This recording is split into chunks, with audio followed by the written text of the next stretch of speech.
What kind of woman steps off a stagecoach in the dead of a Montana winter carrying a leather medical bag, a loaded Remington, and a secret that could hang her for fraud? Poker. Celine Miller wasn't running toward a fairy tale when she answered that mail order bride advertisement. She was running from the ashes of her father's burned laboratory and toward a dying ranch owned by a desperate man who'd never know her real name.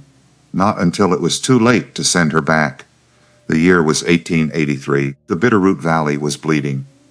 Cattle were dropping dead from a plague no one could see, no one could fight, and no one could stop. Except maybe a woman with a microscope, if the mountain man would let her try. The cattle baron circling his land didn't kill them both first. 6 months earlier, Celine had watched her father die in Pennsylvania. Not from bullets or disease, but from a broken heart. The night they burned his laboratory, she'd been inside working late. She'd been bent over glass slides, making careful measurements of parasites. The smell hit her first. Kerosene and torch smoke under the door. Her father grabbed her arm, shoved her toward the back window hard.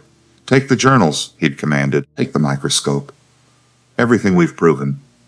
Run, Celine. Don't let them erase the truth we've discovered together." She'd climbed through that window with flames licking at her skirts. She turned back once to see him silhouetted against orange fire. He was trying to save his life's work with bare hands, trying to rescue papers and specimens from the inferno with hope. The hired men watched from the street outside, laughing at him. They passed a whiskey bottle while a genius burned his hands. Dr. Harrison Miller lasted 1 month after that terrible night in Philadelphia. Long enough to see his name dragged through every Eastern newspaper. Long enough to hear colleagues call him a butcher and fraud. Long enough to watch his reputation die before his body followed. Short enough that Celine never got to tell him the truth. She never said she'd prove them all wrong someday, somehow. She carried that promise west along with his microscope and journals. She carried a rage cold enough to survive any Montana winter. The Wells Fargo stagecoach rattled into Stevensville on a frozen November afternoon. Celine pressed her gloved hands against the frosted window, peering out. She watched the rough timber buildings take shape through crystalline air. This wasn't Philadelphia. This wasn't even civilization by Eastern standards at all. This was the edge of the world. That's exactly what she needed. "Stevensville, folks," Jeremiah Cobb called out. End of the line for today. Missoula Run continues tomorrow. If the mountain pass don't close overnight. The other passengers gathered their belongings quickly, seeking warmth and supper. Celine waited. Let them climb down first, away from her. Let them stop staring at the woman traveling alone with heavy trunks. She'd felt their curiosity for 3 days rattling across territorial roads. Felt their unasked questions about a woman her age heading west. A woman alone wasn't proper, wasn't safe. It simply wasn't done. She didn't care what wasn't done. She cared about what needed doing. Jeremiah appeared at the coach door and offered his weathered hand. "Miss Harding." "Was it? You got folks meeting you here in town?" "I expect so," Celine said, stepping down onto frozen mud below. Her boots hit the ground with a solid crunch of ice. The cold hit her like a fist, sharp and clean and unforgiving. She loved it immediately. This was freedom from Eastern society's rules. The old driver hauled her trunks down with a grunt of effort. "Lord Almighty, ma'am, what you got in these heavy things? Anvils? Books?" The lie came smooth as silk from her practiced lips. "A woman must come prepared for the wilderness. Mr. Cobb, you see. A simple life rarely means an easy one out here," she added. "That's truth spoken plain, miss," he agreed, studying her with knowing eyes.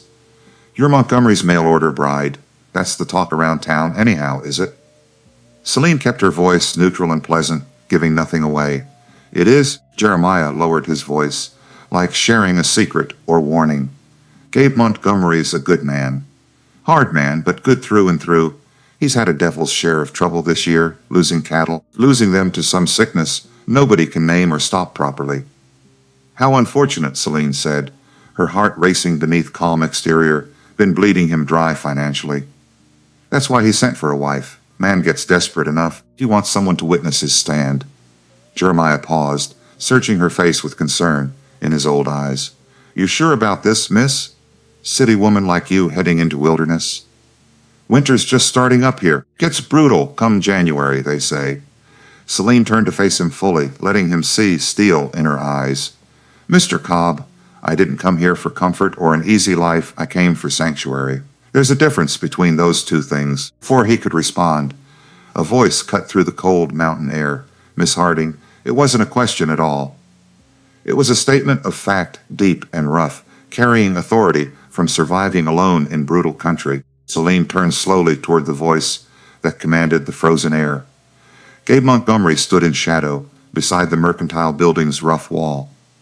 A massive silhouette of a man wrapped in bearskin and worn denim. His beard was thick and dark.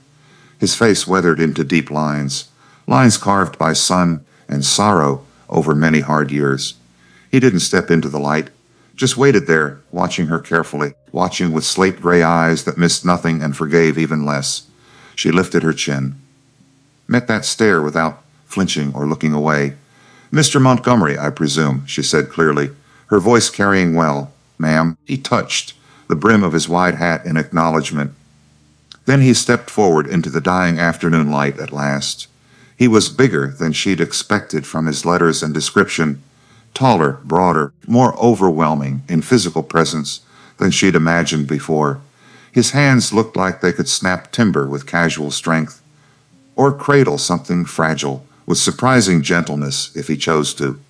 She couldn't tell which yet. That would take time to discover. You brought a lot of baggage for seeking a simple life. His eyes moved to the heavy trunks, suspicion flickering across his features. A woman must come prepared, Mr. Montgomery. She repeated her line. Simple doesn't mean unprepared for what lies ahead in wilderness. Something that might have been a smile tugged his mouth corner. Gone too fast to be certain she'd actually seen it there. Fair enough, he said, bending to lift both trunks like they weighed nothing. Pure muscle and strength earned through years of brutal physical labor. I've got Goliath tied at the post. 2-hour ride to Broken Ridge. We should leave before dark falls over these mountains completely. Goliath turned out to be a draft horse the size of a small mountain, black as midnight and patient as stone, standing perfectly still. Gabe loaded the trunks onto a pack mule without comment or complaint, then turned to help Celine mount the massive horse before them. His hands gripped her waist, large and warm even through heavy wool. He lifted her onto Goliath's back like she weighed absolutely nothing at all. For one moment, they were close enough she could smell him clearly, pine smoke and leather, and something clean like snow and open air. Then he swung up behind her, settled into the saddle with practiced ease. His arms came around her to take the reins in strong hands. You'll want to hold on, he said quietly near her ear. Trail gets rough in places. Once we leave town behind us. Celine gripped the saddle horn, felt his heat at her back solid. They rode out of Stevensville in complete silence together. The trail climbed into towering pines that closed around them like walls, like cathedral walls, reaching up toward the darkening sky above their heads. The temperature dropped with every mile they traveled into the mountains. The world narrowed to hooves crunching on frozen ground and breathing. Just the sound of their breathing in the brittle, crystalline air. Celine had never felt so far from Philadelphia in her entire life. She'd never felt so free from society's constraints and judgments either. 30 minutes into the ride, Gabe finally spoke to her directly. I need to be plain with you, Miss Harding. His voice rumbled. She felt it as much as heard it against her back. Please do, she said simply, waiting for him to continue speaking. The letters I wrote you, they were true when I penned them, but things have changed since then, changed significantly for the worse. Celine waited. Let him find the words in his own time. There's a sickness taking my herd. Started 4 months back in summer. Cattle just waste away. Get hollow-eyed and weak, then drop dead. Lost near 40 head so far. It's destroying everything I've built. She'd read about such things in her father's detailed research journals. She kept her voice carefully neutral, revealing nothing she knew yet. That's a significant loss for any ranch, she said with sympathy. It's ruin. The word was flat, final. Hopeless in its certainty. I'm 3 weeks from foreclosure. The bank's already sent official notice, and there's a man named Josiah Rutherford. Cattle baron from Missoula. He's been buying up dying ranches for pennies on the dollar. And he wants yours, Celine finished for him, understanding the pattern. He does. Sent his men 3 times already to pressure me. Last time I fired a Winchester rifle over their heads clearly. But bullets can't kill a plague. Pride can't pay the bank. Celine felt the tension in his body, the shame of confessing failure. So I ain't offering you a future anymore, Miss Harding. Truth is, just a front row seat to a funeral if you stay here. If you want me to turn this horse around tomorrow morning, put you back on that stage, Coach East, I'll understand completely. Won't hold it against you for changing your mind about this. She'd expected tears at this point from most women he'd known, expected her to demand he turn around immediately and take her back. Instead, Celine shifted her weight slightly in the saddle before him.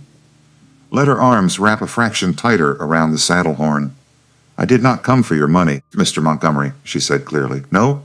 Suspicion crept into his voice. Then what did you come for? Sanctuary. The word fell soft as snow between them in air. The mountains don't judge. The wilderness doesn't care about scandal or rumors. Doesn't care what society deems proper for women like me back east. I came for the freedom to exist without apology or explanation. Silence stretched out long between them as Goliath continued walking forward. She could feel him processing this, trying to understand her completely traying, to decide if she was naive or honest or something else. That's a peculiar thing to want, he said finally, uncertainty clear, perhaps. But it's the truth, she replied, with complete honesty now, and as for funerals, she kept her voice calm, almost casual. I have attended enough for one lifetime, Mr. Montgomery. Believe me. We will see about your dying ranch. It may not be finished. He didn't respond to that. But his posture shifted slightly behind her. Some of the tension bled out of his shoulders and back. They rode the rest of the way in silence. That felt different, less hostile. More like 2 people carrying separate burdens, walking together, walking parallel paths toward an uncertain destination neither could see yet. Broken ridge appeared through the trees like something from a fading dream. The main cabin was solid, built from thick pine logs and chinked. Smoke rose from a stone chimney. Lamplight glowed warm through paper windows. Beyond the cabin, Celine could see the truth of this place. Fences sagging, empty corrals, a barn that desperately needed repair work. And in the lower pasture, dark shapes that didn't move at all. Dead cattle. 3 of them, frozen in positions where they'd fallen. Gabe saw her, looking. Said nothing, jaw clenched tight with shame. He helped her down from Goliath. His hands lingered at her waist, just a moment longer than necessary. Then he stepped back quickly. I'll get your trunks inside. Room at the back has clean sheets. Stove should keep it warm enough through the night, he said. Thank you, Celine replied, watching him carefully in fading light. I'll sleep in the barn. Propriety and all that, he muttered. We can figure out the rest come morning when we're both rested. Celine wanted to tell him the barn was foolish in winter. That propriety meant nothing when survival was at stake for both. But she held her tongue. Some battles weren't worth fighting tonight. She watched him haul her trunks inside with that powerful strength, watched him move with controlled power. From years doing hard things alone, then she turned and looked out at the dying land spread before her. 3 days, she thought. I have 3 days to earn his trust, to prove the cure works, to save this ranch in Father's name. 3 days before Rutherford comes to take it all away from him. She touched the small brass key hanging on a chain around her neck, the key to her locked medical bag with all its secrets inside. Soon, Mr. Montgomery. Soon you'll know exactly who I really am and what I came here to do for both of us. But not tonight. Tonight, she'd let him believe the mail order story. The truth could wait until morning light revealed everything clearly. Celine woke to the smell of coffee and wood smoke drifting through. The room was small but clean. A narrow bed and simple washstand. A single window looking out toward the mountains rising in distance. Her trunk sat against the wall, unopened, locked with brass mechanisms. She dressed quickly in practical wool, pinned her mahogany hair back severely, splashed ice-cold water on her face from the basin, gasping softly. When she emerged into the main room, Gabe stood at the stove, frying bacon and eggs in a cast-iron pan with practiced movements. He glanced up, nodded once. Morning, he said simply without more. Good morning, she replied, hesitating in the doorway, uncertain of welcome. Can I help? She offered, wanting to be useful from the start. Coffee's hot. Cups are on the shelf, he gestured with spatula. They moved around each other carefully, like two wary animals sharing territory. She poured coffee. He plated food. They sat at opposite table ends, the silence stretched, not hostile, just uncertain and new between them. Finally, Gabe spoke. I'll be riding out to check the herd. After breakfast, you're welcome to come. Or, stay here. Your choice entirely. I'd like to come. If that's acceptable to you, she said. He studied her over the rim of his coffee cup for a moment. You know how to ride? He asked, testing her claims about preparation. Well enough, she answered honestly, meeting his eyes without flinching away. Then we leave in 20 minutes. Dress warm. It's brutal out there. The lower pasture was worse than Celine had imagined from distance. Not just 3 dead cattle, 5, and 2 more with that hollow look. The look her father had described in his journal so precisely, the look of animals drowning from the inside, suffocating on parasites. Gabe dismounted, walked to the nearest carcass. Melt in frozen mud started with just one back in July. Thought it was bad feed or age. Then another and another. His voice was stripped and raw. Now it's every week, sometimes every day. I can't stop it. Celine slid down from her horse, moved closer, forced herself to look. The dead animal's hide was covered in strange hard-shelled ticks everywhere, swollen, dark. Wrong. It shouldn't be here in Montana at all. Her pulse quickened. She knew these, had seen them under Father's microscope, Bophilis annulatus, Texas fever ticks. They belonged in the South only, not here, not in Montana, not in November's freezing cold weather. The locals call it blood fever, Gabe continued, voice empty and defeated. Some kind of curse, they say. God's punishment. Devil's work, they claim. Take your pick of superstitions.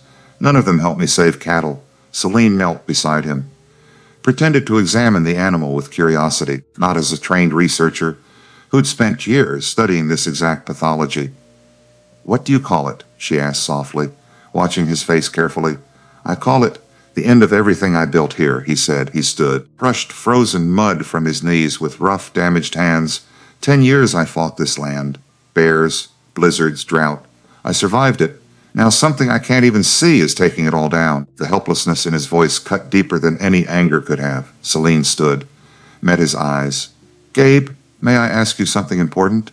Gabe, if we're going to watch this place die together, use names. Gabe then. She paused. Do you believe in unexpected solutions sometimes? He frowned. What do you mean by that? He asked, with confusion, I mean.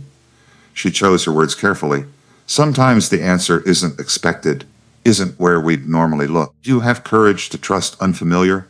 You talking about prayer? Because I've tried that already, believe me. No, not prayer. She held his gaze. I'm talking about admitting something. Admitting that the way you've always done things might not work. That there might be another way. A better way you haven't considered. Gabe studied her for a long moment. She could see him thinking. See him trying to figure her out. This strange Eastern woman speaking riddles. I reckon I don't have much choice, he said finally with resignation. A drowning man doesn't argue about the rope thrown to him. No, Celine smiled faintly. He doesn't argue. He grabs it tight. She turned back to look at the dead cattle and their ticks.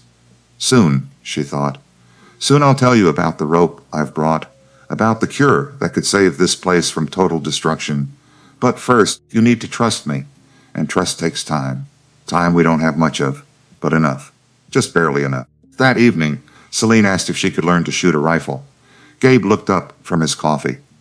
Surprise flickered across his weathered face. Shoot, he repeated, as if he'd misheard her simple request completely. Yes, a rifle, preferably. If I'm going to live here, I should know how to defend this ranch. And myself, she added with determination. Most city women I've met faint at the sound of gunfire. I'm not most women, she said simply, meeting his eyes with confidence.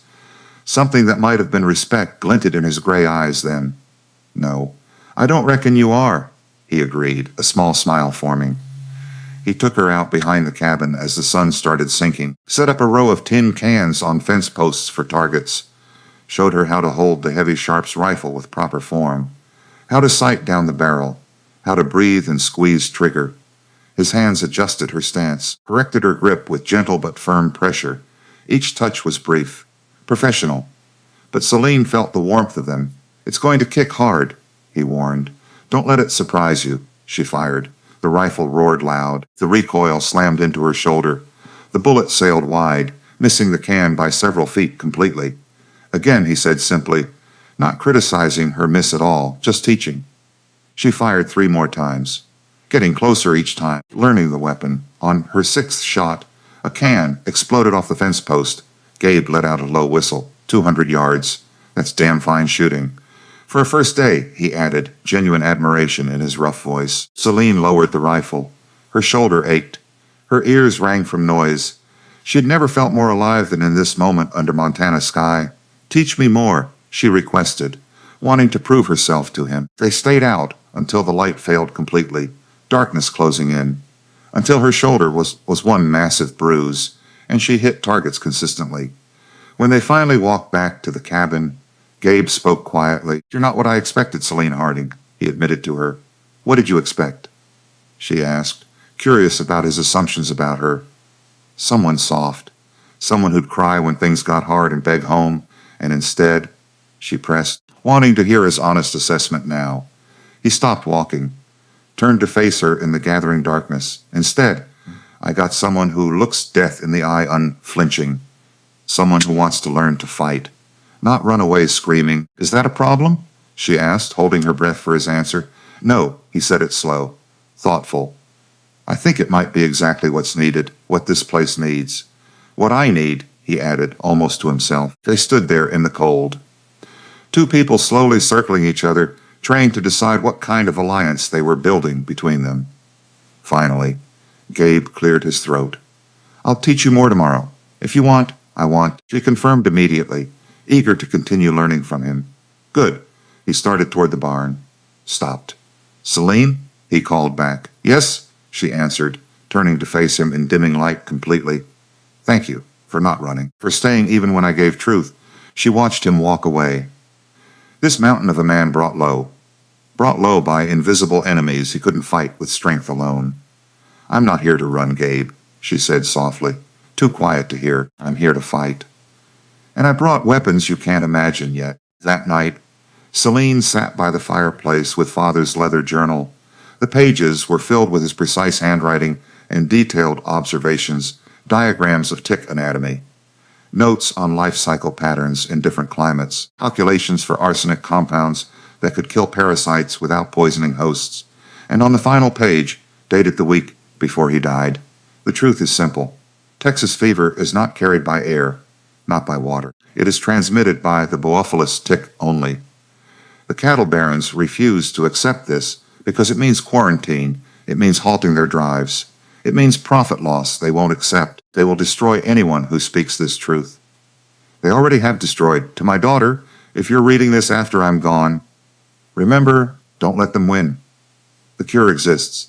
The science is completely sound. Find someone desperate enough to let you try. Prove what they burned. Your loving father, Harrison Miller. Celine traced the words with her fingertip, felt tears threaten, but pushed back. "I found him. Papa," she whispered to the empty room around her, "a desperate man with a dying ranch and nothing left to lose. Just like you said. Just like you told me to find." Outside, the Montana wind howled through the pines. Cold and clean air, completely indifferent to human suffering or scientific truth or anything else. Inside, Celine closed the journal, locked it back in her trunk safely. The key went back around her neck on its thin chain. Tomorrow, she'd examine those ticks more closely. Confirm what she already knew. Start preparing the cure in secret, mixing chemicals carefully and precisely. And when the time was right, when Gabe trusted her enough truly, she'd open that medical bag and show him what a woman could do.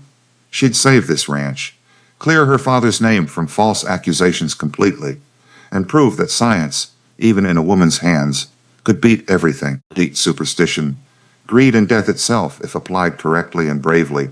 All she needed was 3 days. Just 3 days to prove it, and the courage to tell a mountain man the complete truth. The fire crackled. Celine pulled her shawl tighter against cold air seeping and began to plan her war against invisible enemies and visible ones. The next 5 days passed in a careful dance of boundaries. Celine learned the rhythms of the ranch, learned Gabe's patterns and habits, learned that he woke before dawn to check the herd religiously, that he took his coffee black and his silence long and deep, that he worked until exhaustion claimed him, then slept in the barn, slept like a man afraid to claim comfort he didn't deserve. She learned to cook on the massive cast-iron stove without burning, bake bread that actually rose, mend his torn work shirts invisibly, and every night, after he'd gone to the barn in darkness, she'd unlock her medical trunk, study her father's journals by firelight carefully, examine the tick specimens she'd collected from the dead cattle secretly, confirming what she already knew, planning what came next in detail. On the third morning, Gabe found her in the pasture at dawn, kneeling beside a freshly dead calf, her hands moving over the hide. Another one. His voice was flat, emptied of everything but acceptance. Celine looked up. How old was she? She asked, needing the information. 6 months. Born in May. Should have had years ahead of her. He crouched beside Celine, ran a hand over the calf's stiff flank. That's 12 this month. I'm hemorrhaging cattle faster than I count them. Celine watched his face, saw the lines deepen around his gray eyes, the way his jaw clenched against emotion he wouldn't let surface yet. Tell me about when it started, she said quietly, watching him carefully. The very first animal. Do you remember it clearly? She pressed gently. Course I remember. Big red steer named Samson. Tuckest bastard around. Gabe's voice went distant. Remembering. Found him down by the watering hole in July. Thought maybe he got into bad forage or something. But then his eyes went hollow. Hide started crawling with ticks everywhere.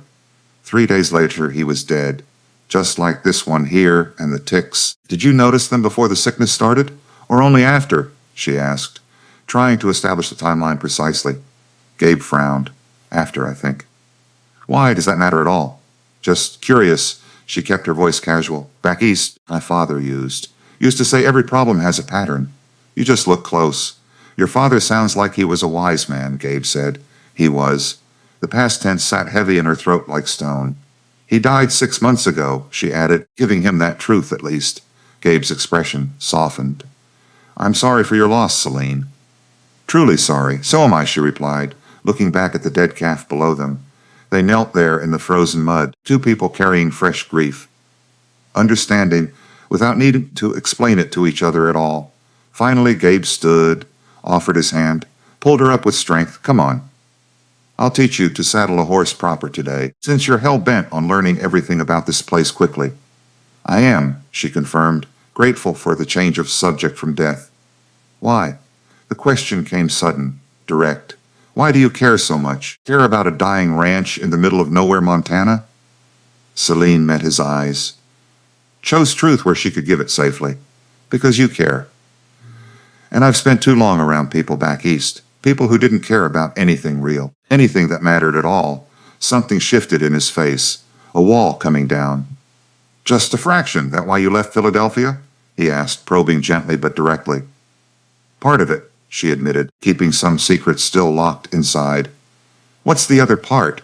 He pressed, wanting to understand her completely. She smiled faintly. Ask me again in a week. When you know me. Fair enough.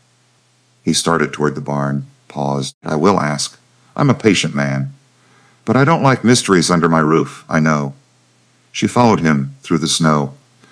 And when time's right, I'll give you answers. I promise you that much, she said. That afternoon, riders came.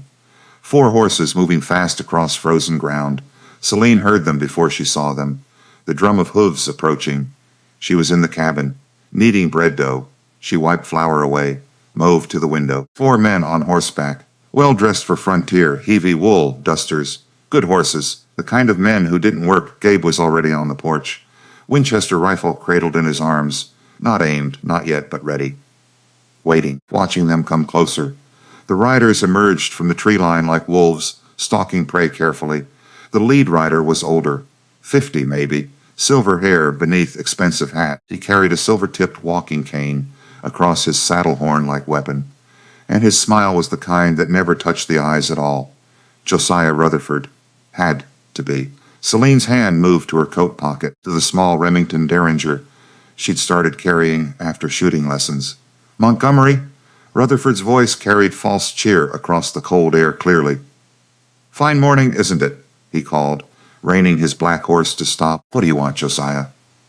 Gabe's voice was granite, hard, unyielding completely. I've got nothing to say to you, nothing at all worth saying. Now, that's no way to greet a concerned neighbor visiting you. Rutherford stopped 20 feet from the porch. His 3 men fanned out, hands resting near holstered guns, threat implicit, clear, unmistakable to all. I heard you lost more cattle. Thought I'd ride out personally today. Make sure you're considering my offer seriously now, he said smoothly. I'm not, Gabe said flatly. Rifle still cradled but finger near trigger. Gabe, be reasonable. The bank sent notice. 3 weeks before foreclosure comes, I'm offering you a fair price. Enough to clear debts. Start fresh. Fair price. Gabe's laugh was bitter. You're offering pennies. On the dollar? For land worth 10 times that? Don't insult my intelligence, Rutherford. The land's not worth anything if the cattle are all dead. Rutherford's smile thinned.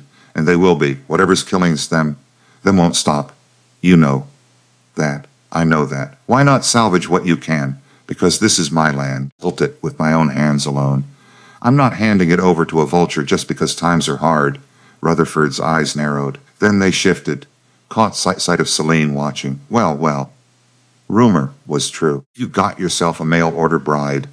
He leaned forward in his saddle, studied her with a gaze that crawled. Pretty thing. Shame to drag her into your squalor. Montgomery, don't think a woman like that deserves better than watching. You lose everything here. That's when Celine stepped onto the porch. Didn't hesitate. Didn't wait. Just walked straight out into the cold. The Derringer held steady, aimed squarely at the bridge of Rutherford's nose with unwavering hand. The silence that followed was absolute. Complete, shocked and tense, Mr. Rutherford. Her voice was calm, clear. Refined Eastern education wrapped steel, Pennsylvania. We shoot trespassers who threaten our livestock and husbands. I suggest you turn that horse around. If you return uninvited, I will put a bullet through your eye and dissect your brain. Under my microscope, she added, making the threat oddly specific and memorable. One of the hired men's hands twitched toward his holstered gun. Celine shifted her aim. I wouldn't. I can shoot wings off flies. Imagine what I'll do to something as large as your hand. Gabe was staring at her. She could feel his shock radiating outward. Rutherford's face flushed dark red.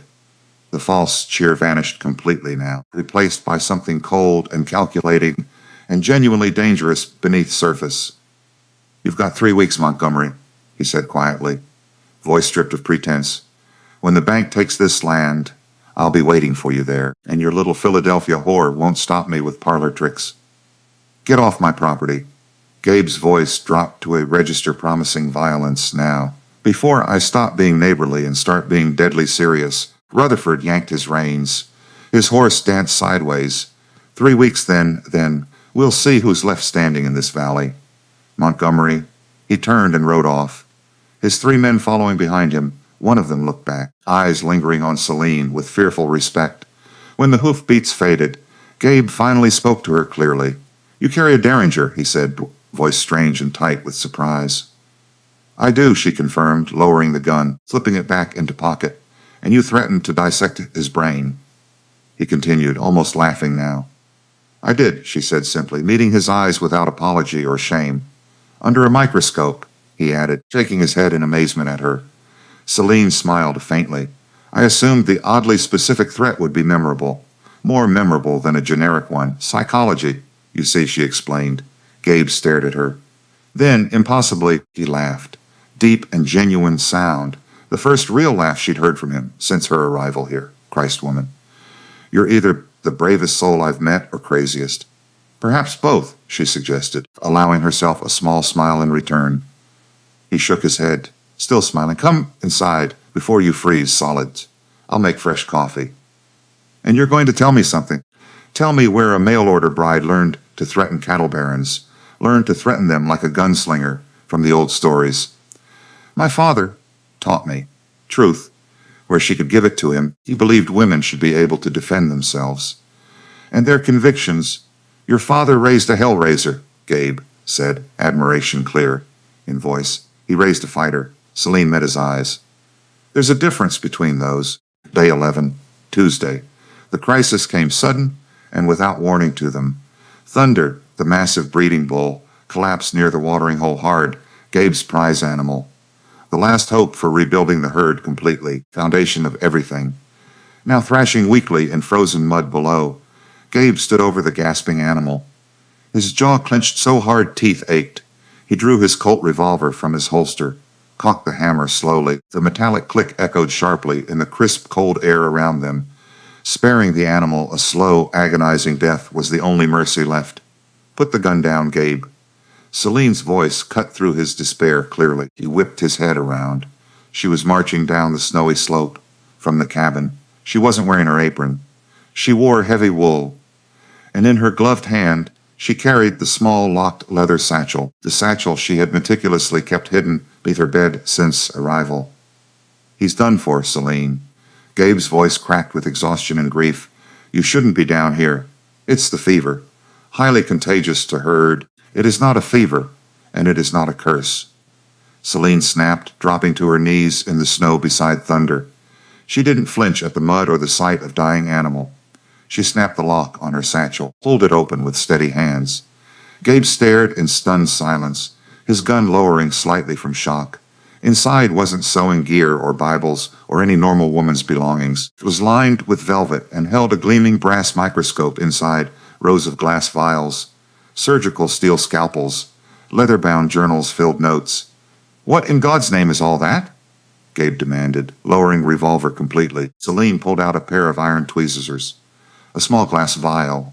My real name is not Celine Harding, she said. Eyes intensely focused, her hands began to part the hair on Thunder's neck. Searching hide, it's Celine Miller. Does the name mean anything to you at all? Gabe frowned, searching his memory. Miller, like the fellow back east. The scientist the papers were calling a butcher and fraud years ago. My father, Celine said, her voice tightening with mix of pride. Old grief, Dr. Harrison Miller. He worked alongside Dr. Daniel Salmon in Washington, trying to prove that this Texas fever isn't carried by air or bad water, but by a vector, a parasite transmitted by ticks. She found what she was looking for. With a swift motion precise, she plucked a swollen, blood-engorged tick from the bull's hide completely, dropped it into a glass vial, sealed it tight with practiced movements. They laughed at him, Celine continued, her hands moving rapidly now. When the cattle barons realized his quarantine methods would cost money, would halt their cattle drives, they ruined him. Hired men to burn his laboratory. He died of a broken heart a month later. She drew a foul-smelling liquid from a large bottle into syringe. A heavy glass syringe with measurements marked precisely along the side. I was his lead assistant. I wrote half the papers they burned. Gabe watched spellbound as his mail-order bride, a woman he thought simple, expertly found a vein in the massive bull's neck. Injected dark liquid.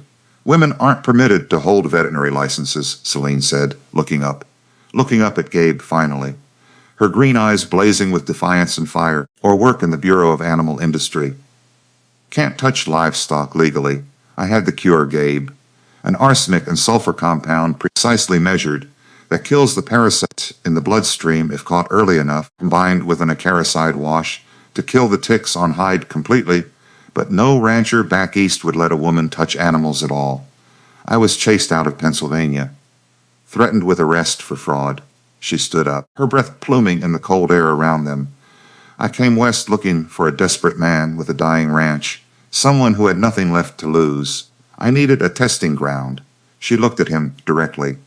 I lied to you, Gabe Montgomery completely. I used you for your land and your dying cattle for experiments. If you want to put me back on the stagecoach, I will go. But if you give me 2 weeks' time, I will save your ranch. I swear it on my father's grave. Gabe looked from the intricate medical tools to the fierce woman. The fierce, brilliant woman standing before him in frozen mud completely. The rugged mountain man felt a sudden, overwhelming surge of respect and intense, undeniable desire for her, for everything she represented to him. She wasn't just a survivor. She was a fighter. Just like him. Before Gabe could answer, the sharp crack of a breaking branch echoed from the timberline above. Gabe instantly raised his revolver again, his instincts taking over. Riding out of the trees were 4 men, on horseback, wearing heavy dusters. At the center of the pack rode Josiah Rutherford, his silver-tipped cane resting on his saddle horn, smugly, a predatory smile stretching across his face. "Morning, Montgomery," he called. "Looks like the reapers come to collect the last of your pride." "I brought the deed transfer. Bank says you're officially in default. In default by sundown today. I'm here to take Broken Ridge." Josiah Rutherford's laugh was a dry rattling sound, like snake rattles. He sat atop his polished black gelding, flanked by 3 hired guns. Woe's hands rested menacingly on their holstered irons, threat clear, obvious. Gabe didn't flinch. He stepped cleanly in front of Celine with body, his broad shoulders shielding her from Rutherford's predatory gaze completely now. The heavy Colt in his hand remained leveled at Rutherford's chest. "You're trespassing, Josiah." Gabe's voice was a low, dangerous rumble vibrating. "The bank ain't closed yet. Sundown is still 8 hours away," Rutherford sneered, leaning heavily on his silver-tipped cane with arrogance. "Technicality, Montgomery. I've already paid off your markers at Missoula, at the Missoula National. The land is mine. I just came courteously. Came to offer you the courtesy of packing your wagon first, before my men toss your belongings into the snow like trash. And I see you ordered yourself some comfort for your final days," he added, his eyes sliding over Gabe's shoulder to Celine watching everything. "Shame to drag a pretty little mail-order bride into your squalor." Before Gabe could cock the hammer of his revolver in fury, Celine stepped out from behind him, reached into her heavy wool coat, produced the loaded Remington Derringer Gabe hadn't realized she carried still. She aimed it squarely at the bridge of Rutherford's nose. "Unwavering, Mr. Rutherford," Celine said, her voice ringing out with terrifying composure, clearly, in Pennsylvania. "We shoot trespassers who threaten our livestock and husbands. I suggest you turn that horse around. If you return before deadline, I will put a bullet through your eye and dissect your brain. Dissect what is left of your brain under my microscope carefully." Rutherford's smug smile vanished. His hired men shifted nervously, unaccustomed completely, unaccustomed to women who spoke of dissection and held weapons steady. "Sundown on Friday," Rutherford spat, his face flushing with sudden rage. "I'll be back with Sheriff Ryman and a federal eviction notice. Enjoy your dead cows, Montgomery. Enjoy them while you still can." He yanked his reins. The 4 men galloped back up timberline, disappearing into the shadows of the pines. Gone but not forgotten, Gabe slowly lowered his Colt, staring at his wife in amazement. The adrenaline was pumping hard through his veins, mixing with realization, profound awestruck realization. "You would have shot him without hesitation," he said. Celine slipped the Derringer back into her coat. "Yes," she said simply, picked up her leather satchel from the snow. "But bullets won't save ranch. We have 3 days until Friday. I need lumber, tar, horses, every able-bodied horse you have left."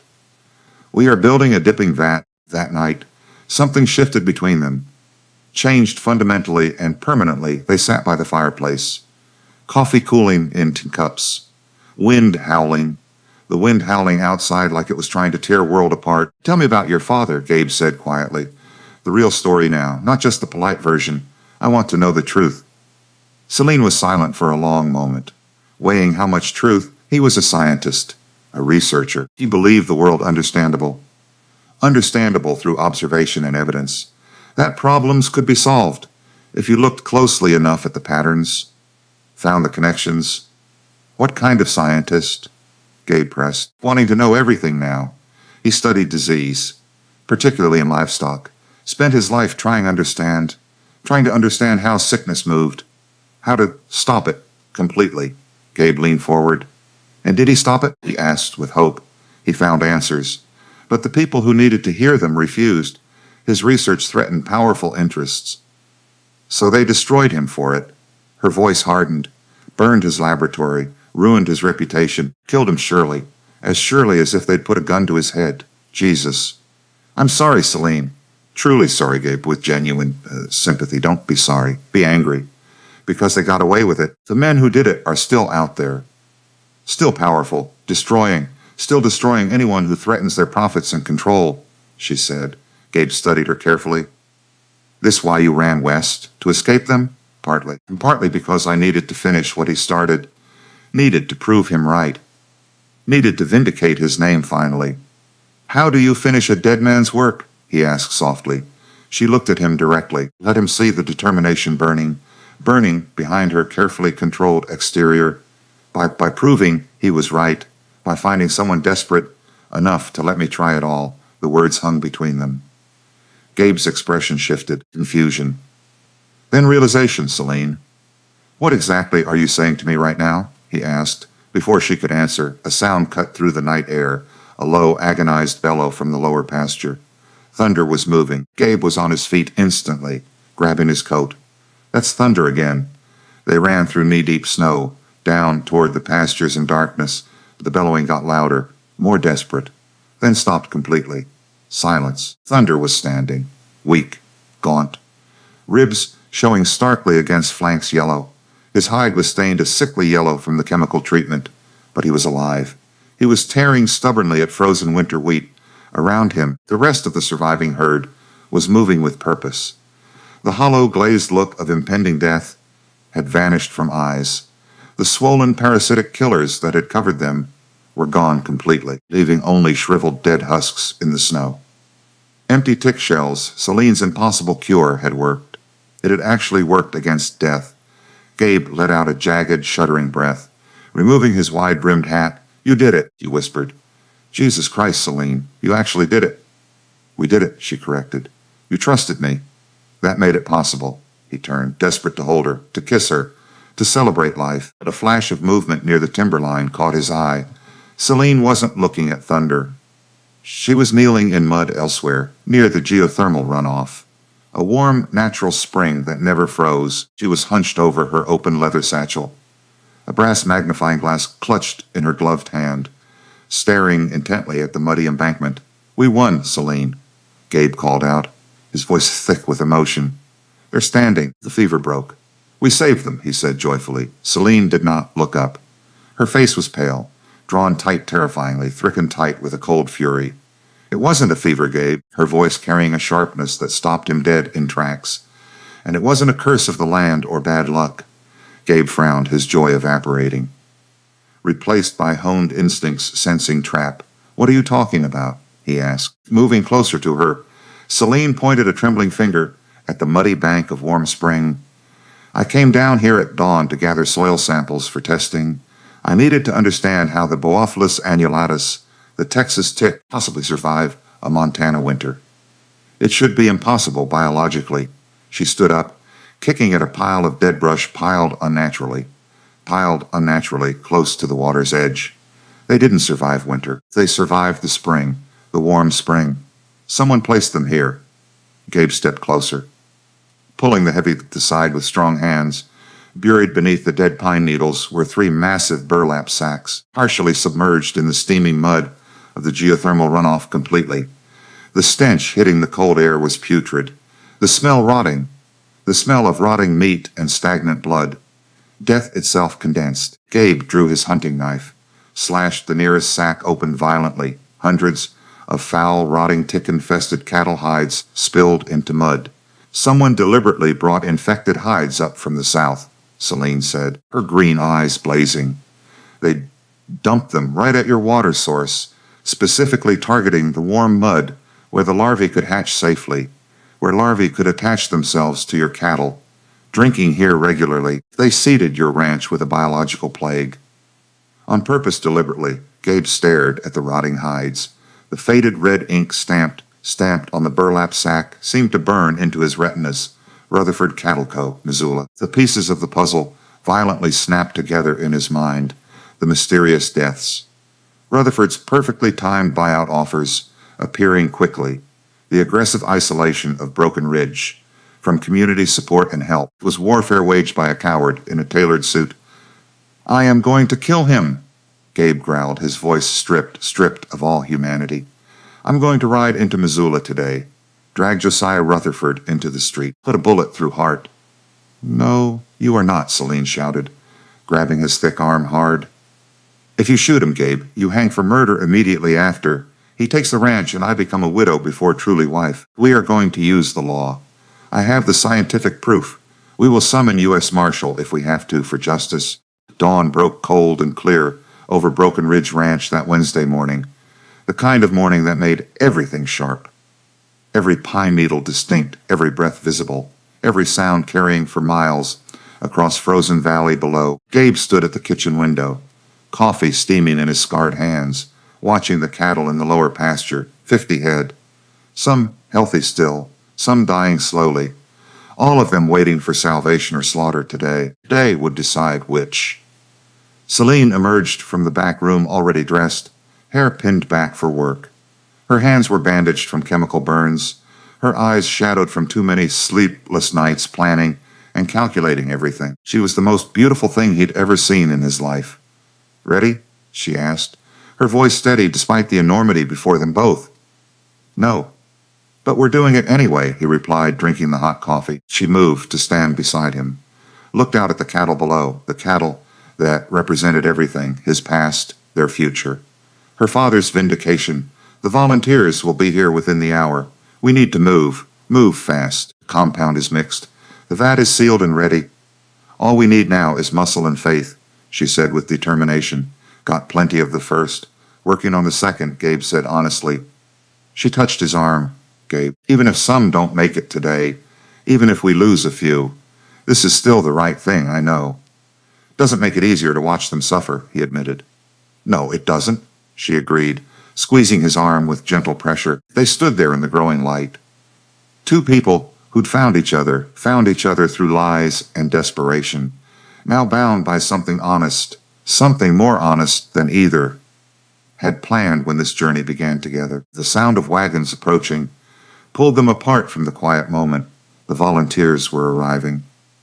Sarah Brennan came first with her husband, brought her husband Thomas, despite his protests about helping a woman, brought medical supplies and steady hands that had delivered 60 babies, hands that had tended the dying and brought life into the world. Jacob Weiss came with 3 other ranchers who'd lost cattle to fever, men with nothing left to lose and everything to prove to themselves. Even Reverend Mackenzie showed up, looking uncomfortable but determined to help. "I still think this is unnatural," he said to Celine directly. "Sarah convinced me that standing by while people suffer is worse and more unnatural. So I'm here to help and witness truth." "Thank you, Reverend," Celine said, genuinely grateful for his presence here. "Don't thank me yet. If this fails, I'll be first to say, I told you so," he added with honesty. "Fair enough," she replied, accepting the terms of his conditional support. Marcus Cole emerged from the barn. Some of the ranchers stiffened visibly, recognized him as Rutherford's man, a hired gun who'd worked against them. "He's with us now," Gabe said firmly. "He's testified about the hides, about the planted hides. He works for this ranch until done." The tension held for a moment. Then Jacob nodded slowly with understanding. "Everyone deserves a chance to make things right. Let's get working." Celine laid out the plan like a general before battle carefully, like a general addressing troops before a decisive engagement against death itself. "We round up the cattle in groups of 10. Drive them carefully. Drive them through the chute into the dipping vat. The arsenic compound kills the parasites, but the animals need full submersion. Every inch of hide treated. It'll be hard work." "Dangerous work?" "The chemicals will burn exposed skin. But it's the only way to save them," she stated with absolute conviction now. She paused, met each person's eyes. "I can't promise every animal survives. Some are too far gone. But the treatment itself is risky and harsh. But without it, they all die. So we try, we fight hard, and we pray it's enough," she finished, her voice carrying authority. "Let's get started," Gabe said. "We've got maybe 8 hours of light. After that, we're working in the dark. Let's use the daylight." They moved out. The roundup was brutal from the very first moment. The sick cattle didn't want to move, had to be driven forcefully, cleaved, sometimes physically dragged toward the corrals, and the chute waiting. Gabe rode Goliath hard, his massive frame driving the animals forward relentlessly, driving them forward through sheer force of will and strength combined together. The other ranchers worked their horses to exhaustion, cutting off strays carefully, breaking escape routes, creating a funnel toward the corral and vat. Celine stood at the vat, directing traffic, making sure each animal went under fully, counting seconds, pulling them out before arsenic became lethal, before the cure became the poison that killed instead of saved them. The work was relentless, backbreaking. By noon, they'd processed 20 heads successfully. By mid-afternoon, 40. The sun was sinking. They were running out of time. And then it happened. A young steer, already weak from fever ravaging, panicked in the chute, kicked, broke through a weak board with force, fell sideways into the vat, went under. Didn't come up at all. No, Gabe dove into the chemical bath. The arsenic burned his skin instantly. But he got his arms around the steer, hauled it up, dragged it out. The animal was unconscious, not breathing. Celine was there, immediately, checking airway, starting compressions on the massive chest. Come on, breathe. Breathe, she commanded desperately. Nothing. Sarah knelt beside her. Let me try, she offered with experience. Together they worked. Compressions, rescue breathing, fighting death with everything they had, fighting death with skill and determination and refusal to accept defeat here. Finally, a cough, a gasp. The steer's eyes fluttered open slowly, alive. Celine sat back in the mud, hands shaking. That was close. Too close, she said, her voice trembling with relief and exhaustion. But he made it. Sarah gripped her shoulder. You saved him completely. Gabe climbed out of the vat, his skin red and blistered everywhere, his clothes soaked with chemicals. But his eyes were fierce and determined. Keep going. We finish this. All of them, he commanded with authority. They worked into the darkness. Lanterns hung on fence posts, casting wild shadows, making the whole operation look like some desperate midnight ritual to observers, which, in a way, it was. A ritual of science against superstition. Last calf went through the chute at 10 o'clock at night, too weak to stand on its own, carried by Gabe and Thomas, lowered gently into the compound, lifted out, laid carefully in clean straw. Then it was done. 50 cattle treated, most surviving, a few already showing signs of recovery, the hollow eyes filling with life again. The volunteers collapsed where they stood, exhausted, chemical burned, covered in mud, and desperation and hope mixed together on skin.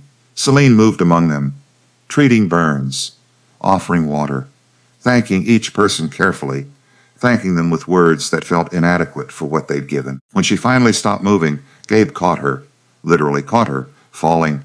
Her legs gave out. Easy. I've got you, he said gently. Did we do it? Did we save them? She asked weakly. We won't know for sure until morning. Celine? He held her close.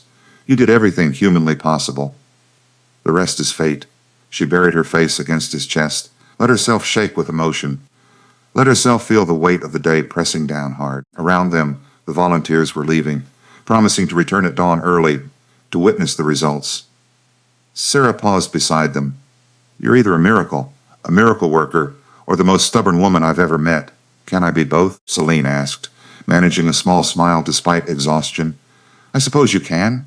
Sarah smiled, tired but genuine. Get some rest, Dr. Miller. Tomorrow you change the world forever. Celine woke to Gabe, shaking her shoulder gently but urgently now. You need to see this, he said, his voice carrying something unreadable. She stumbled outside, still half asleep. The sun was just breaking over the mountains. In the lower pasture, the cattle were standing tall. Not all of them. 3 had died during the night, their bodies already stiff with cold. But 47 were alive and moving, eating, the hollow look gone from their eyes. The ticks dead and shriveled on their hides. It worked, Gabe breathed. Jesus Christ, Celine, it actually worked, he said with wonder and disbelief. She wanted to celebrate, to cry, to scream triumph at the sky, but there wasn't time, because today was Friday, and exactly at noon, Rutherford would arrive with the bank's eviction notice in hand. The cure had worked. The war wasn't over yet. Not even close. They spent the morning assembling evidence. Celine laid everything out carefully, laid everything out on the kitchen table like pieces of legal brief. The diseased hides with Rutherford's brand. Samples of Texas ticks that couldn't survive Montana winter naturally. Maps showing the planted caches precisely. Maps showing caches near geothermal springs. Marcus Cole's written testimony. Detailed testimony detailed, damning, naming names and dates and orders given by Rutherford Jacob Weiss's timeline of his cattle deaths, starting immediately after his herd watered downstream from Gabe's spring. Sarah Brennan's medical observations of the cure's effectiveness, and Celine's father's journals showing identical patterns of biological warfare used in Pennsylvania years before. Letters warning Dr. Harrison Miller to stop his research. Signed by Rutherford, signed by J. Rutherford. Continental Cattle Syndicate. It's not enough, Celine said, staring at the evidence. Not quite. We can prove the hides. Prove the hides were planted. We can prove the ticks were introduced deliberately. But we can't prove Rutherford ordered it without Marcus's testimony. And a hired gun's word against a baron? That's shaky in court, she finished, frustrated by the legal weakness. What else do we need? Gabe asked, wanting to understand the gap. Financial records. Something showing Rutherford systematically acquiring foreclosed ranches. A pattern of behavior. Proof this isn't isolated but deliberate strategy. Gabe thought for a moment. Thaddeus Boone, the banker. He's processed every foreclosure in the valley for the past 5 years.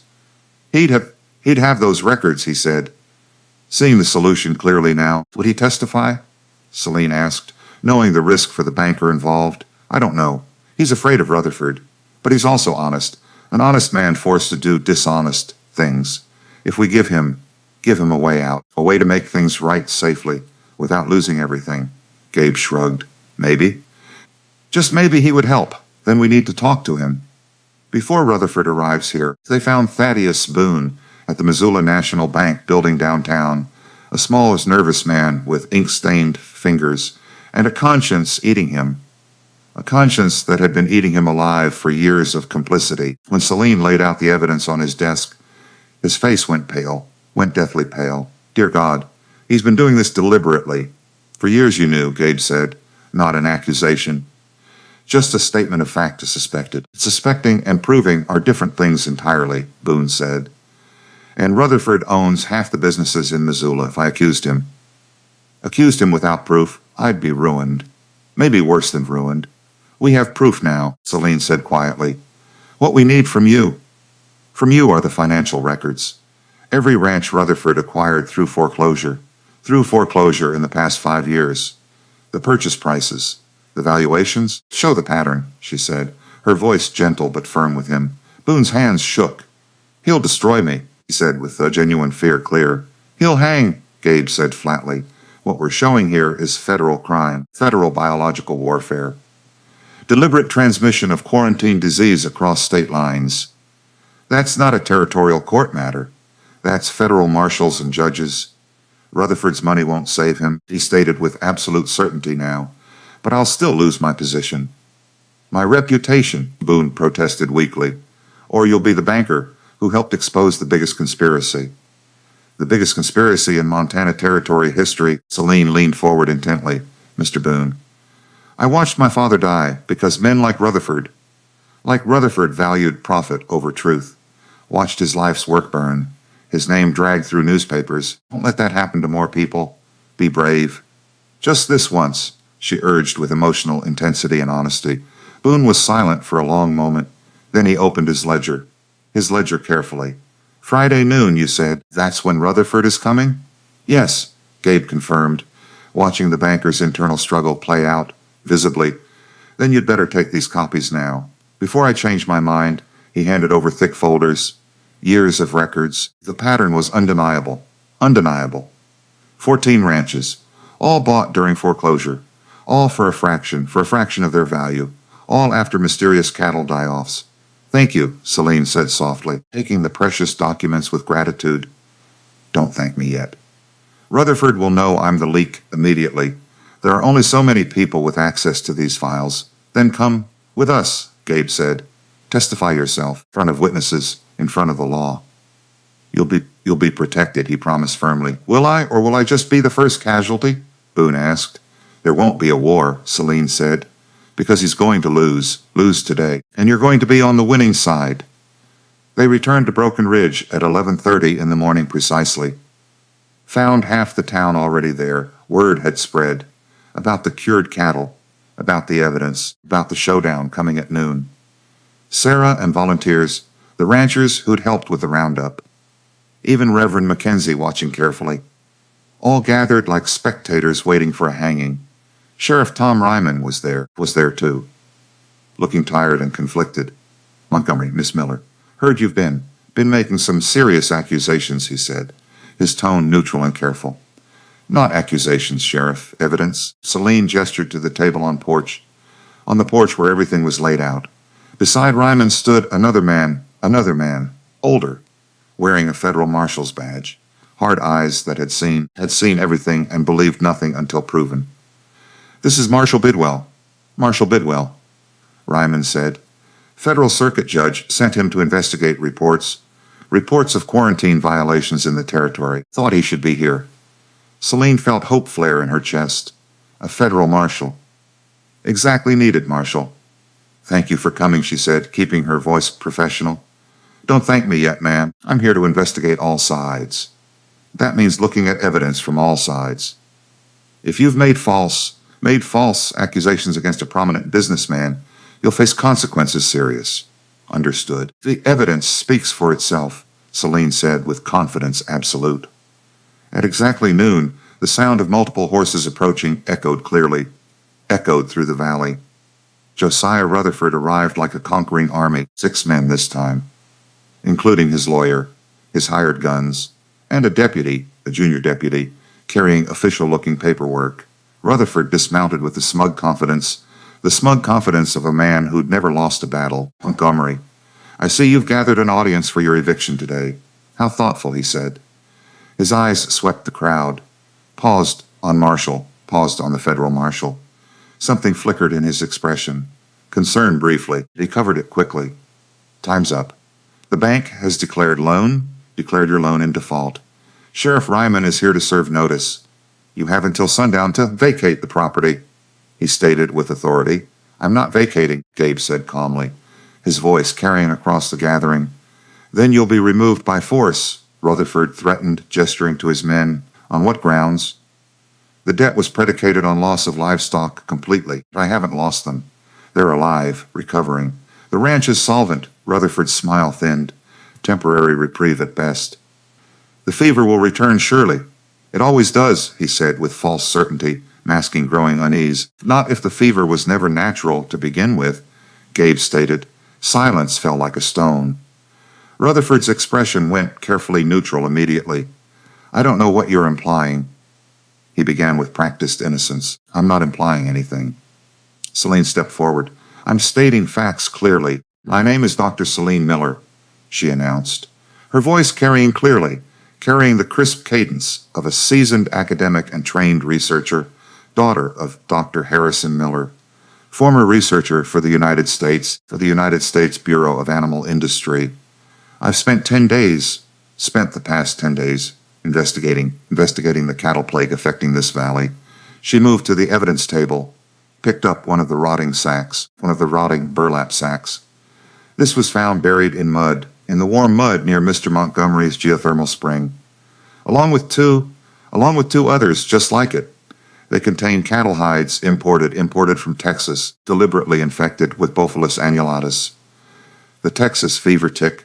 She dropped the sack at Marshal Bidwell's feet. Note the brand stamped on the burlap. Rutherford Cattle Co., Missoula, she stated clearly. Murmurs rippled through the crowd. Rutherford's face flushed dark with anger. That's absurd. Those could have been planted by anyone attempting a cheap attempt to frame me, he protested loudly with indignation. Then explain the wagon tracks, Celine continued, her voice steady. Clinical precision, leading from this location directly to your private rail siding, precisely mapped. Explain the testimony of Marcus Cole, your former employee standing there, who personally buried these hides on your orders, she said, without hesitation. Marcus stepped forward. It's true. Mr. Rutherford hired me and two others to plant diseased material near water sources, on targeted ranches, told us it was organic fertilizer. We didn't know what it really was until one of our crew died from handling it, he testified, his voice carrying guilt and regret Rutherford's lawyer jumped in. The word of a hired thug against a respected businessman? That's hardly credible evidence in any court. Then perhaps you'll find bank records more credible. Thaddeus Boone stepped forward, pale, but resolute. He handed folders to the marshal carefully. 14 ranches acquired by Mr. Rutherford over 5 years, all through foreclosure, following mysterious cattle die-offs, all purchased for 10 to 20% of their appraised value. The pattern undeniable. Marshal Bidwell opened the folders, began reading. His expression grew darker steadily, grew darker with each page. Furthermore, Cicely said, my father documented identical tactics in Pennsylvania 6 years ago. Cattle companies using biological warfare to eliminate competition and acquire land cheaply through death.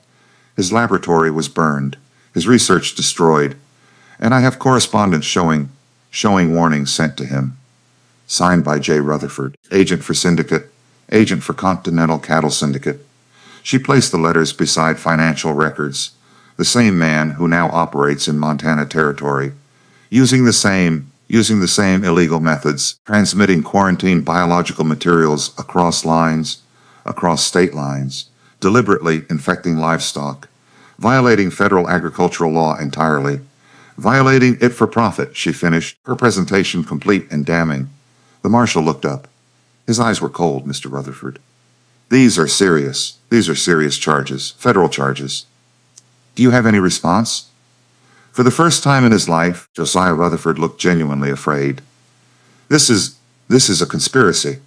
A woman scorned, a desperate rancher, a corrupt banker. They're in league against me falsely. Show him the microscope evidence, Marshal Bidwell said to Celine directly. She'd been waiting for this. Set up her brass microscope on the table, placed a slide under the lens. This tick was removed from Mr. Montgomery's cattle, Haemophilus annulatus, native to Texas and the Gulf states. It cannot survive Montana winters naturally. The only way it reaches this latitude is through deliberate transport, she explained with scientific authority. The marshal looked through the microscope, saw the parasite magnified. Undeniable truth, I've also documented the tick life cycle. The warm mud near geothermal springs provides the only habitat where they could survive our winters. The placement of infected hides at these exact locations shows deliberate knowledge and intent, she stated with certainty. Rutherford's lawyer was scrambling. Even if the ticks were introduced deliberately, which we dispute, you can't prove my client was responsible for placement. Correlation isn't causation, he argued, grasping for legal technicalities desperately. Then arrest me, Marcus Cole said suddenly. I'll testify in federal court. I'll describe every order, every location, every payment received in exchange for immunity. I'll give you Rutherford on a platter. The crowd erupted in murmurs. Rutherford's composure cracked visibly before everyone. You traitorous bastard, he began, stepping toward Marcus with rage. Enough, Marshal Bidwell's voice cut through the chaos. He looked at Sheriff Ryman. Tom, we need to detain Mr. Rutherford for questioning. Federal custody, he stated with complete legal authority now. On what charges? The lawyer demanded. What specific charges are being filed? Violation of federal quarantine law, deliberate transmission of controlled biological material, conspiracy to commit fraud. For starters, Bidwell's expression was granite hard. If half of what I'm seeing here holds up in federal court, we're looking at federal prison. Possibly more. Rutherford's face went from red to pale. He looked around desperately now, saw the town watching, saw the evidence laid bare, saw his empire crumbling, and made his decision. He drew a small derringer from inside his coat, aimed it at the marshal. I won't hang for this, he said, his voice shaking with desperation. Everything happened at once. Gabe lunged forward. Rutherford fired. The bullet went wide. Gabe's rifle stock came up in a brutal arc, caught Rutherford under the jaw with sickening crack. The cattle baron crumpled to the frozen ground. Unconscious, his His hired guns reached for their weapons, then froze as a dozen rifles came up from the crowd. The ranchers, the volunteers, even Reverend Mackenzie held a shotgun with shaking hands but determined face. "Don't," Sheriff Ryman said quietly. "It's over. Put the guns down now." One by one they did. Holsters dropped to the dirt, hands raised in surrender. Marshal Bidwell knelt beside Rutherford's unconscious form, carefully. "Someone get rope. Mr. Rutherford, you're under arrest," he stated officially. They dragged Rutherford away in chains, still unconscious from Gabe's blow, blood trickling from his mouth.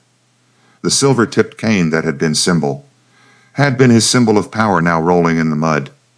His hired guns were rounded up, questioned. Two confessed immediately, corroborating Marcus's testimony.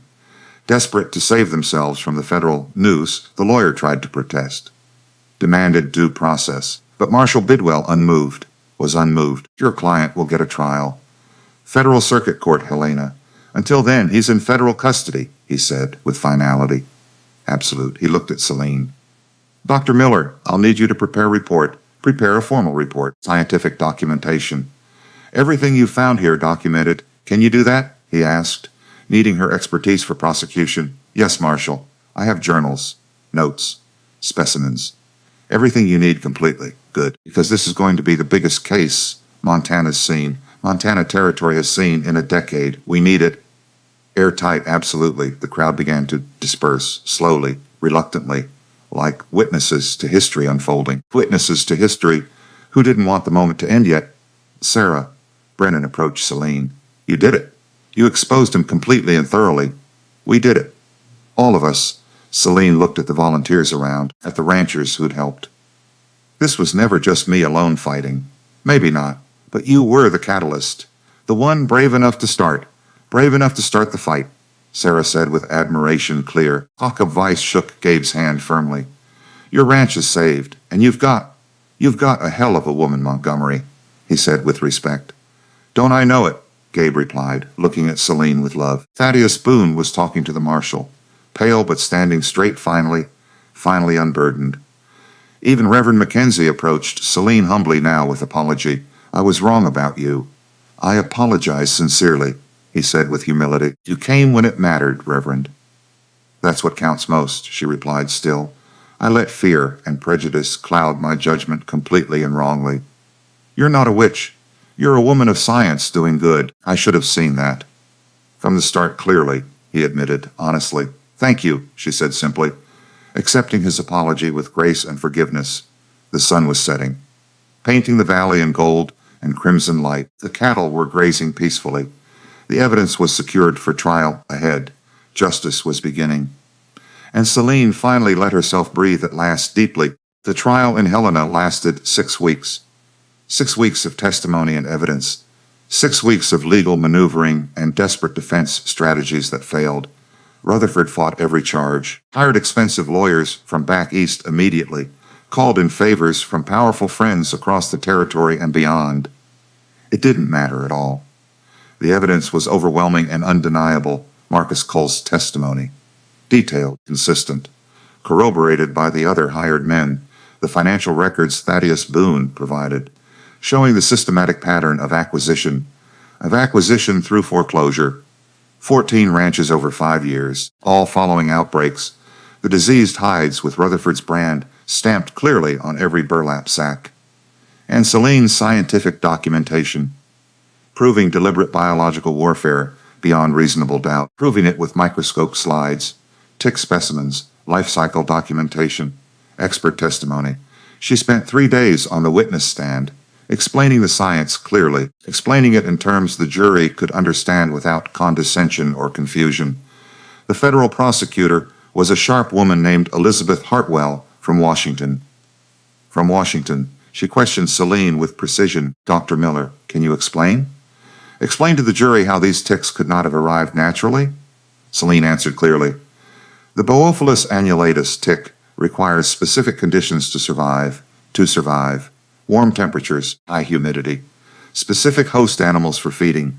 Montana's winter temperatures drop well below freezing. These ticks cannot survive exposure to prolonged cold. They die within days naturally. The only location on Mr. Montgomery's ranch where they could survive is the geothermal spring, where warm mud provides year-round warmth similar to their native Texas habitat, she explained with clarity, and the placement of the infected hides. Hartwell pressed with purpose, directly adjacent to the geothermal spring, precisely where the larvae needed to be to survive and attached to cattle drinking there. This shows deliberate knowledge of both tick biology and ranch geography, not accident, not coincidence. Deliberate placement, Celine stated firmly. The defense tried to discredit her. Dr. Miller, you're not a licensed veterinarian. You have no formal credentials. Why should we trust your testimony? Celine met the lawyer's eyes. I spent 6 years working alongside my father. My father, Dr. Harrison Miller, who worked with Dr. Daniel Salmon. With Dr. Salmon at the Bureau of Animal Industry. I co-authored research papers published in agricultural journals. My credentials are my research results. The cure worked. 47 cattle survived treatment. That's not opinion. That's documented scientific fact, she said with confidence. The defense attorney pressed. But women aren't permitted to hold veterinary licenses. How can we trust work done outside proper institutional oversight? Elizabeth Hartwell objected. Your Honor, Dr. Miller's gender is irrelevant to accuracy. To the accuracy of her scientific methodology and results achieved, the judge, a stern man named Morrison, agreed. Sustained. The defense will confine questions to the evidence presented, not the witness's gender, the trial continued. Jakob Weiss testified about his own ranch's destruction, about the timing, the same pattern, the same mysterious fever appearing suddenly, right after his cattle drank from the shared creek downstream from Gabe's geothermal spring. Sarah Brennan testified as medical expert witness, describing the cure's effectiveness. The scientific rigor observed. Thaddeus Boone presented the financial records, showed the judge and jury clearly, showed them the pattern of systematic acquisition at pennies on dollar, and Marcus Cole. Marcus Cole testified for 2 full days, describing every order Rutherford gave, every location where hides were planted, every payment received, every conversation about removing obstacles to expansion. The defense tried to break him. You're a criminal seeking immunity. Why should we believe anything you say? The lawyer attacked aggressively. Because I'm the one who did it, Marcus said simply, with honesty. I planted those hides. I took his money. I followed orders blindly. And I watched a man die from handling diseased material we buried. I'm not proud. But I'm telling the truth now, he stated clearly. On the final day, Elizabeth Hartwell gave her closing argument powerfully. Ladies and gentlemen of the jury, this case is not complicated fundamentally. Mr. Rutherford used biological warfare to destroy competing ranches systematically, to destroy them so he could acquire land cheaply. He weaponized disease, weaponized a parasite that kills cattle, placed it deliberately at water sources, and then waited for ranchers to fail so he could buy their life's work for nothing. This is not business competition. This is criminal conspiracy. Federal biological warfare, premeditated economic murder through disease. She paused. Let the word sink in. Dr. Celine Miller risked everything to expose this conspiracy. She tested her cure publicly. She documented the evidence meticulously. She presented scientific proof undeniable. And because of her courage, because of her brilliant scientific work, we now know the truth. Josiah Rutherford is not a businessman wronged. He is a criminal who belongs in federal prison, she concluded. The jury deliberated for 4 hours. They returned with a verdict unanimous, guilty, on all counts. Violation of federal quarantine law, conspiracy to commit fraud, interstate transmission of controlled biological material. The judge sentenced Josiah Rutherford, sentenced him to 20 years in territorial prison. His assets were seized.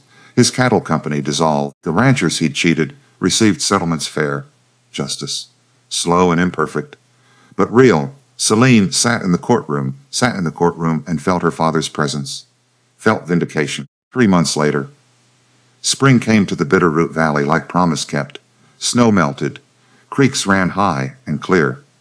The pastures turned green gradually, and Thunder sired the first calf of the new breeding season successfully. A healthy heifer, strong and perfect.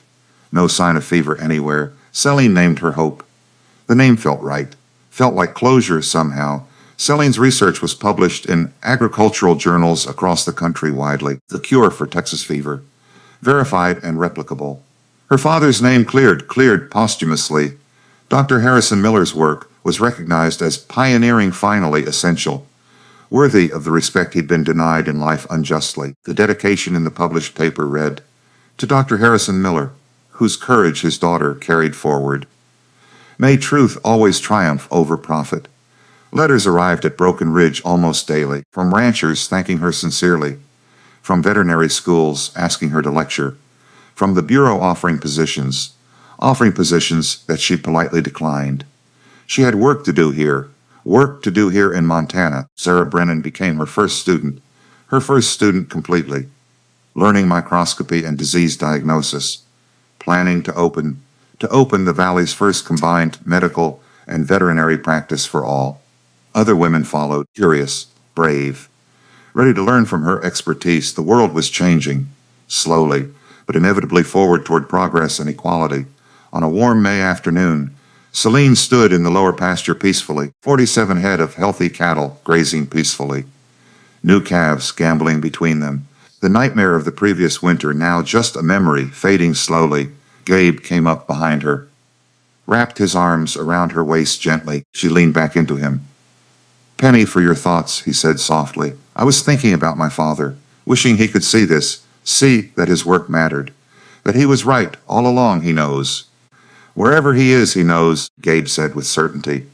"You think so?" she asked, hoping it was true somewhere beyond life. "I do, and I think he's proud of the cure you achieved, of the justice, of the life you're building here with me." He paused. "Of the woman you've become," he added with love. Celine turned in his arms. "I wouldn't be here without you completely. You gave me the chance when no one else would dare. We gave each other chances. That's what partnership is truly," he said.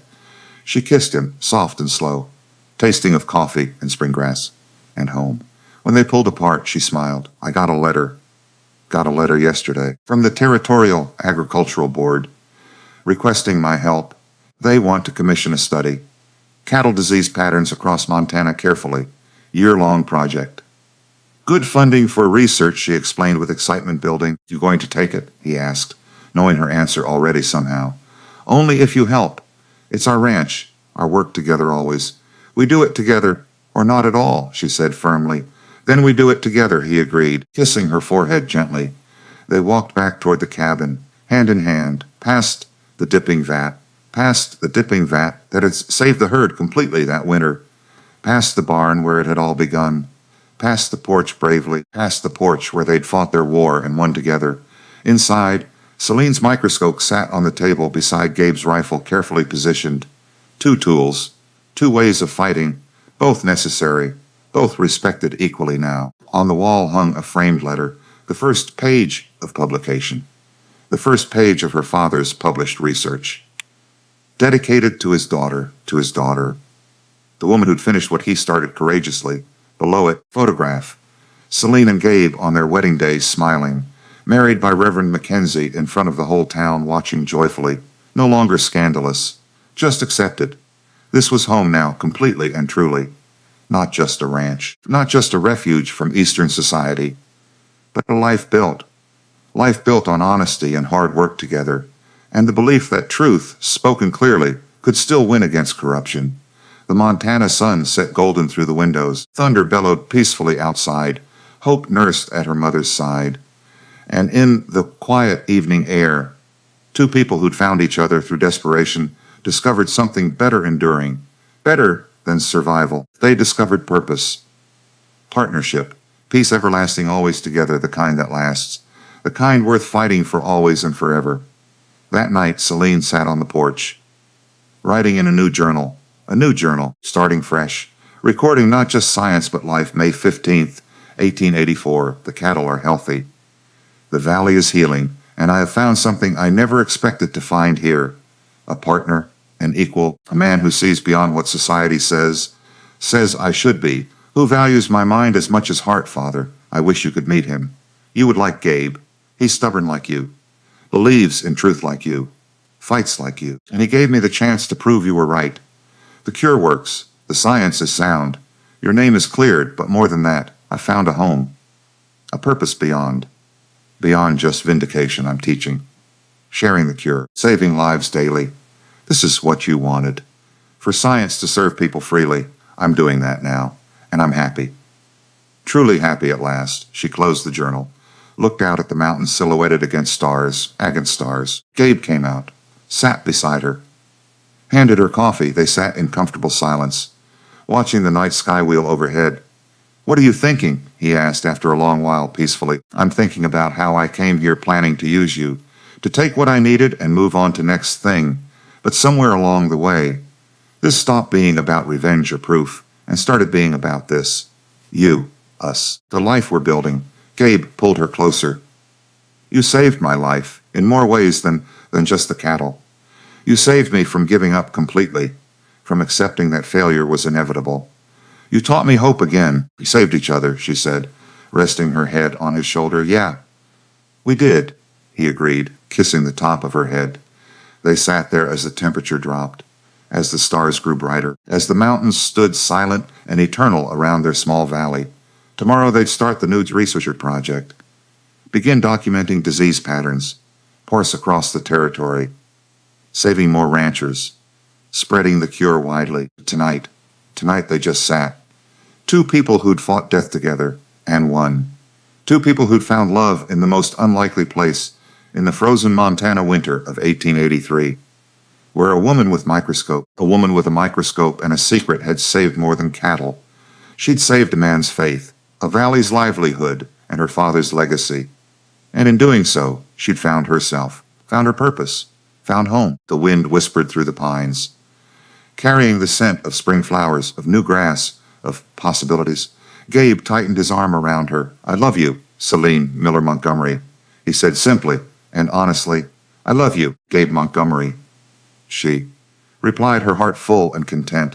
And under the vast Montana sky, two souls who'd found each other rested in the knowledge that they'd built something that would last, something bigger than themselves, a legacy of truth, of courage, of love, the kind that changes the world.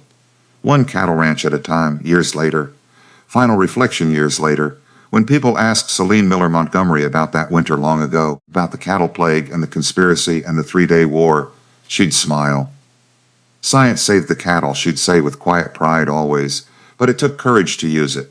Gabe's courage to trust me, mine to try, and a community's courage to see truth clearly. They'd ask if she regretted the lies, the deception used initially, using a mail-order bride advertisement to test her cure secretly then. I regret nothing that led me here, she'd answer honestly always now, to this life, this work, this man. Sometimes the crooked path forward, the crooked path is the only one that gets you home safely.